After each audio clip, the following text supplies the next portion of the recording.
Hello student, welcome है आपका हमारे यूट्यूब चैनल में। आज हमारी जो यह क्लास है यह हमारी जो अपना डीएलएड का एग्ज़ाम होने वाला है उसके लिए जीके की एक क्लास दूसरी क्लास है, पार्ट 2 है। इस क्लास में जितने भी प्रश्न हैं प्रीवियस ईयर एग्ज़ाम में आए हुए हैं डीएलएड के सभी प्रश्न, तो काफ़ी महत्वपूर्ण है यह क्लास। इसमें हम अभी हिस्ट्री के प्रश्नों को देखेंगे। हिस्ट्री के प्रश्नों का एक संग्रह है जो कि गत वर्षों के एग्ज़ाम में पूछे गए हैं और सभी जीके के अंतर्गत सभी प्रश्नों को यहाँ पर देखेंगे। 4 दिसंबर को एग्ज़ाम है, तो इन प्रश्नों से आप अपनी तैयारी को परख सकते हैं और यह प्रश्न अगर आपके लिए कुछ नए हैं तो आप उन्हें नोट भी कर सकते हैं, तो काफ़ी महत्वपूर्ण हो जाते हैं यह प्रश्न।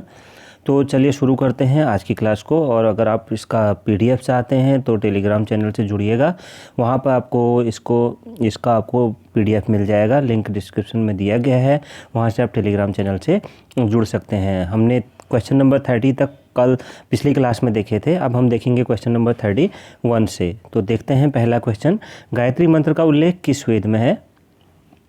तो इस प्रश्न का सही उत्तर क्या हो जाएगा? ऑप्शन सी, ऋग्वेद में है। तो ऑप्शन सी इस प्रश्न का राइट आंसर होगा। अगला प्रश्न है, ऋग्वैदिक आर्यों की भाषा क्या थी? Question number 32। तो ऋग्वैदिक आर्यों की भाषा क्या थी? ऑप्शन बी, इनकी भाषा संस्कृत थी। ऑप्शन बी इस प्रश्न का राइट आंसर होगा। क्वेश्चन नंबर 33, निम्नलिखित में से प्राचीनतम वेद कौन सा है? तो ऑप्शन ए, ऋग्वेद इनमें सबसे प्राचीनतम वेद है। अगला प्रश्न है क्वेश्चन नंबर 34, निम्नलिखित में से किस वेद की रचना गद्य एवं पद्य दोनों में की गई है? तो ऐसा कौन सा वेद है? और काफ़ी महत्वपूर्ण प्रश्न है यह। ऑप्शन सी, यजुर्वेद की। तो ऑप्शन सी इस प्रश्न का राइट आंसर हो जाएगा।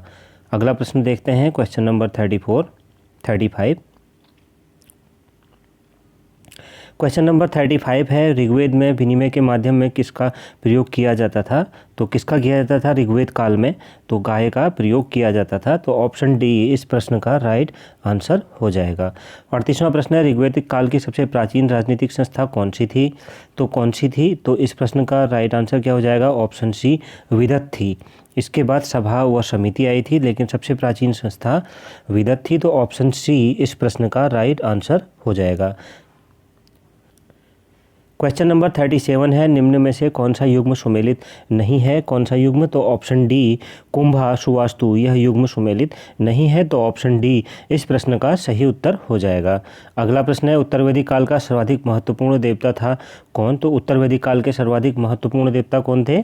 तो उत्तर वैदिक काल में जैसे ऋग्वैदिक काल में तो हो गई थी भगवान इंद्र की महत्ता हो गई थी, तो उत्तर वैदिक काल में किन की महत्ता थी? तो राइट आंसर हो जाएगा option C, Prajapati. Option C इस प्रश्न का राइट आंसर हो जाएगा। अगला प्रश्न है क्वेश्चन नंबर 39, उत्तर वैदिक लोगों ने किस धातु की खोज की? तो उत्तर वैदिक लोगों ने किस धातु की खोज की थी? तो ऑप्शन ए राइट आंसर हो जाएगा। ऑप्शन ए, लोहे की इन्होंने खोज की थी। तो ऑप्शन ए इस प्रश्न का सही उत्तर होगा। तो जैसा कि हम जानते हैं वैदिक काल जो है वह 1500 से 600 बीसी तक माना जाता है। तो 1500 से 600 बीसी तक वैदिक काल माना जाता है और 1000 में इसमें डिवीजन किया जाता है। तो 1500 से 1000 तक माना जाता है ऋग्वैदिक काल, 1000 से 600 तक जो होता है वह उत्तर वैदिक काल माना जाता है। इसी 1000 बीसी में क्या हुआ था, जो यूपी के अतरंजी खेड़ा एटा यूपी से क्या मिला था? लोहा प्राप्त हुआ था। तो यहीं इसी 1000 बीसी में जब लोहा प्राप्त हुआ, इसी से इसका विभाजन किया जाता है। तो यह इन्होंने क्या, उत्तर वैदिक लोगों ने किस धातु की खोज की थी? लोहे की खोज की थी। यही वैदिक काल के विभाजन का आधार भी है। अगला प्रश्न है क्वेश्चन नंबर 40, भारत का आदर्श राष्ट्रीय वाक्य सत्यमेव जयते कहाँ से लिया गया है? तो काफ़ी महत्वपूर्ण प्रश्न है और आसान सा प्रश्न भी है और पूछा भी गया है यह। ऑप्शन बी, मुंडकोपनिषद से। आप अगर प्रीवियस ईयर के क्वेश्चंस को देखेंगे, यह सभी प्रश्न किसी न किसी मतलब एग्जाम में, डीएलएड के एग्जाम में पूछे गए हैं। अगला प्रश्न है, किस वेद में संगीत विद्या का वर्णन है? तो किस में है? तो आसान सा प्रश्न है, सामवेद में है। ऑप्शन बी इस प्रश्न का राइट आंसर होगा। अगला प्रश्न है, वेदांगों की संख्या कितनी है? तो वेदांगों की संख्या कितनी है? राइट आंसर हो जाएगा ऑप्शन डी, वेदांगों की संख्या 6 है। क्वेश्चन नंबर 43, भारतीय पुराणों की संख्या कितनी है? तो भारतीय पुराणों की संख्या, तो ऑप्शन ए इस प्रश्न का राइट आंसर हो जाएगा। 18 पुराण हैं और वेदांग 6 थे। तो पुराण कितने हैं? 18 है। तो ऑप्शन ए इस प्रश्न का राइट आंसर होगा।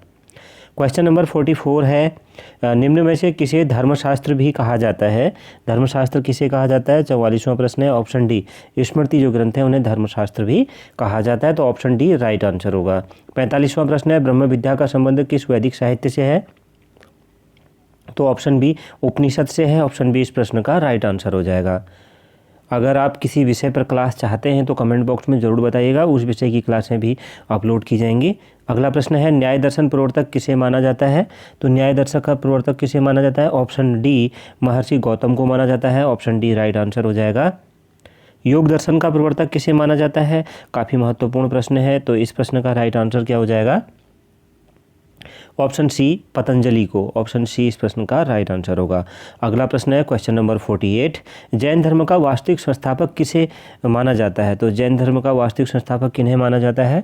तो यह माना जाता है जैन धर्म का वास्तविक संस्थापक भगवान महावीर को माना जाता है। ऑप्शन इसका राइट आंसर हो जाएगा ऑप्शन सी। अगला प्रश्न है जैन धर्म के 24वें तथा अंतिम तीर्थकर थे कौन? तो इस प्रश्न का राइट आंसर क्या हो जाएगा? इसका भी ऑप्शन ए भगवान महावीर थे। ऑप्शन ए इस प्रश्न का राइट आंसर होगा। अगला प्रश्न है क्वेश्चन नंबर 50, पार्श्वनाथ द्वारा प्रतिपादित 4 महाव्रतों में महावीर ने स्वामी ने कौन सा 5वां व्रत जोड़ा था? तो कौन सा 5वां व्रत महावीर स्वामी जी ने जोड़ा था? 4 तो पहले से प्रतिपादित थे, तो कौन सा जोड़ा गया था? तो इस प्रश्न का राइट आंसर हो जाएगा ऑप्शन बी ब्रह्मचर्य, अहिंसा, अस्तेय, अपरिग्रह, सत्यवचन। ये पहले से थे, अहिंसा, अस्तेय, अपरिग्रह, सत्यवचन। ब्रह्मचर्य किसने जोड़ा? 5वीं शिक्षा भगवान महावीर ने जोड़ा था। 51वां प्रश्न है जैन धर्म में त्रिरत्न में निम्न में से किसे सम्मिलित किया जाता है? निम्न में से किसे सम्मिलित किया जाता है त्रिरत्न में? तो सम्यक दर्शन, सम्यक आचरण, सम्यक ज्ञान।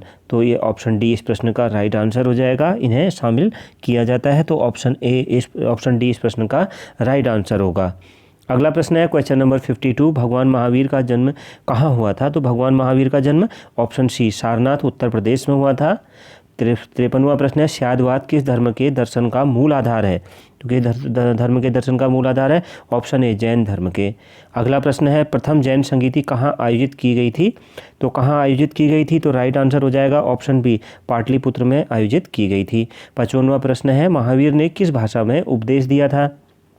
तो भगवान महावीर जो थे इन्होंने किस भाषा में दिया था? प्राकृत भाषा में। ऑप्शन ए इस प्रश्न का सही उत्तर होगा। अगला प्रश्न है महात्मा बुद्ध का जन्म कहाँ हुआ था? तो कहाँ हुआ था इनका जन्म? तो ऑप्शन डी लुम्बिनी में हुआ था, और लुम्बिनी नेपाल में स्थित है, तो ऑप्शन डी राइट आंसर होगा। क्वेश्चन नंबर 57, महात्मा बुद्ध के गृह त्याग को बौद्ध ग्रंथों में क्या कहा जाता है? तो क्या कहा जाता है? ऑप्शन सी महाभिनिष्क्रमण कहा जाता है। ऑप्शन सी राइट आंसर होगा। अगला प्रश्न देखते हैं महात्मा बुद्ध को ज्ञान की प्राप्ति कहाँ हुई? तो महात्मा बुद्ध को ज्ञान की प्राप्ति कहाँ हुई थी जो उन्हें ज्ञान प्राप्त हुआ था? ऑप्शन सी बोधगया, उरुवेला, निरंजना नदी के तट पर। अगला प्रश्न है महात्मा बुद्ध ने अपना पहला उपदेश कहाँ दिया था? तो इन्होंने अपना पहला उपदेश कहाँ दिया था महात्मा बुद्ध ने? ऑप्शन डी सारनाथ में दिया था। ऑप्शन डी इस प्रश्न का राइट आंसर हो जाएगा।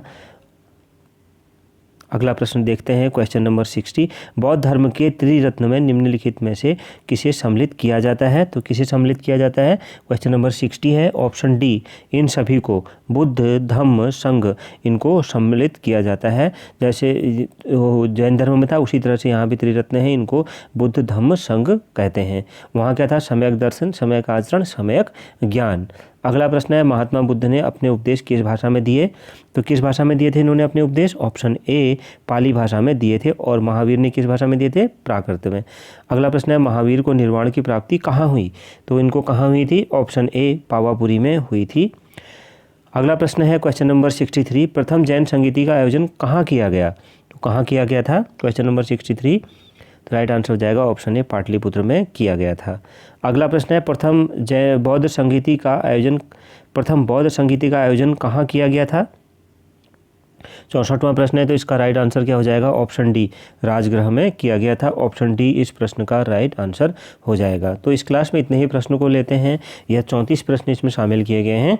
तो आपका स्कोर इस क्लास में क्या रहा कमेंट बॉक्स में ज़रूर बताइएगा। मिलते हैं नेक्स्ट क्लास में। Thank you very much.